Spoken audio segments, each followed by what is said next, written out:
Hello friends, welcome back to Chennai home maker. இன்றைக்கி அசத்தலான ஒரு 15 டிப்ஸ் பார்க்கலாம். வாங்க வீடியோக்குள்ளே போகலாம். டிப் நம்பர் 1, எல்லோர் வீட்லேயும் 2 மாதம் இல்லைனா 3 மாதத்துக்கு ஒரு தடவை நம்ம புது சிலிண்டர் வாங்குவோம். புது சிலிண்டர் வாங்குகிற அன்னைக்கு அந்த டேட்டை வந்து நம்ம கிழித்து இது மாதிரி சுருட்டி வச்சுக்கணும். இதை வந்து நம்ம சிலிண்டரில் மாட்டி விட்டுடலாம்.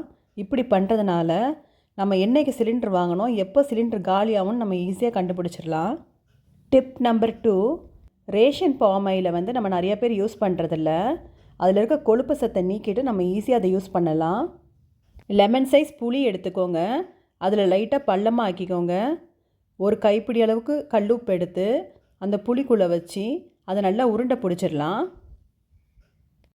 இப்போ இந்த உருண்டையை நம்ம எண்ணெயில் போட்டு ஒரு 5 நிமிஷம் நல்லா கிளறி விடுங்க. இஞ்சி இருந்தால் அது கூட நம்ம சேர்த்துக்கலாம், பித்தை எடுத்துரும். எண்ணெய் நல்லா கொதிக்க ஆரம்பித்த உடனே நம்ம போட்டிருக்க உருண்டை வந்து நல்லா கருப்பாகிரும். கலர் மாறினோன்னு இப்போ அதை எடுத்துடலாம். இந்த எண்ணெயை நீங்கள் ஆற வச்சு யூஸ் பண்ணிக்கலாம்.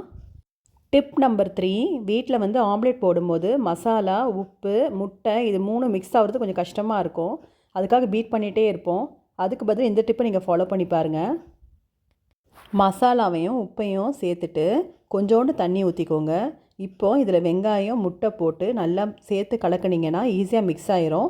முட்டையில் எந்த டேஸ்ட்டுமே வித்தியாசமாக தெரியாது. கண்டிப்பாக இந்த டிப்பை நீங்கள் ட்ரை பண்ணி பாருங்கள்.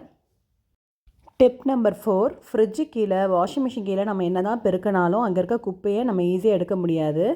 அப்போது இது மாதிரி ஒரு தோசை கரண்டி எடுத்துக்கோங்க. சாக்ஸ் அதுக்குள்ளே வச்சுட்டு சாக்ஸ்குள்ளே நல்லா மாட்டி விட்டுருங்க. இப்போ இதை வச்சு நம்ம ஈஸியாக ஃப்ரிட்ஜு கீழேயும் இல்லைனா வாஷிங் மிஷின் கீழே கூட நம்ம ஈஸியாக க்ளீன் பண்ணிடலாம். டிப் நம்பர் 5, துணி கடையில் இல்லைனா நகைக்கடையில் நம்ம பொருள் வாங்கும்போது நம்மளுக்கு அழகழகாக ஹேண்ட்பேக்ஸ் கொடுப்பாங்க. அதில் இருக்க நேமால் நம்மளால் அதை யூஸ் பண்ண முடியாது. இப்போ அந்த நேமை நம்ம ஈஸியாக எடுத்துடலாம். நெயில் பாலிஷ் ரிமூவரை வச்சு இந்த நேமை நம்ம வந்து ஈஸியாக எடுத்துடலாம். என்னோடய வீடியோலாம் உங்களுக்கு பிடிச்சிருந்துன்னா மறக்காமல் லைக் பண்ணுங்கள், ஷேர் பண்ணுங்கள், சப்ஸ்கிரைப் பண்ணுங்கள். டிப் நம்பர் 6, இது மாதிரி வேஸ்ட்டு டப்பா இருந்தால் மறக்காமல் தூக்கி போட்டுறாதீங்க. இதை வந்து நம்ம ரீயூஸ் பண்ணலாம். வாங்க எப்படின்னு பார்ப்போம்.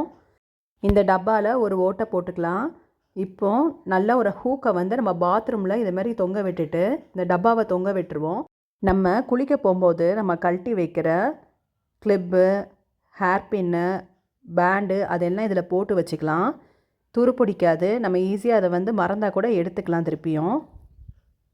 இதே மாதிரி கிச்சன் ரூமில் நம்ம குக்கர், விசிலு, ரப்பர் பேண்ட்லாம் போட்டு வச்சுக்கலாம். டிப் நம்பர் 7, பாவக்காயில் இருக்கிற அந்த விதையை எடுக்கிறது ரொம்ப கஷ்டமான ஒரு டாஸ்க்காக இருக்கும். அப்போது இந்த டிப்பை நீங்கள் ஃபாலோ பண்ணுங்கள். பாவக்காவை 2ஆக கட் பண்ணிவிட்டு நம்ம ஸ்பூன் இருக்குல்லப்பா, அந்த ஸ்பூனோட பேக் சைடை திருப்பி அந்த விதையை எடுத்திங்கன்னா அழகாக ஈஸியாக வெளியே வந்துடும். டிப் நம்பர் 8, செலவே இல்லாமல் ஒரு உண்டியல் செய்யலாம் வாங்க. நம்மக்கிட்ட இருக்க வேஸ்ட் பாட்டிலை எடுத்துப்போம். அதில் இது மாதிரி ஒரு ஓட்டை போட்டுக்கோங்க.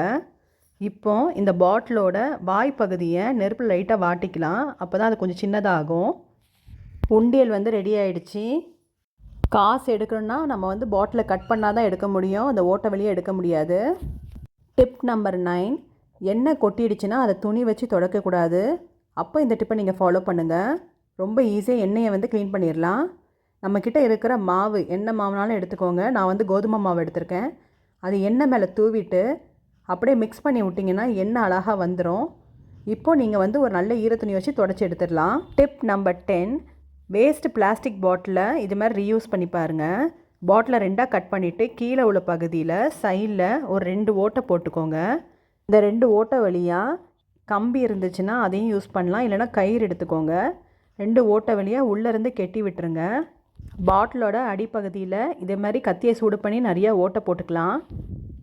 இப்போ இதை வந்து நம்ம பாத்திரம் கழுவுற கூடையில் கெட்டி விட்டுருங்க.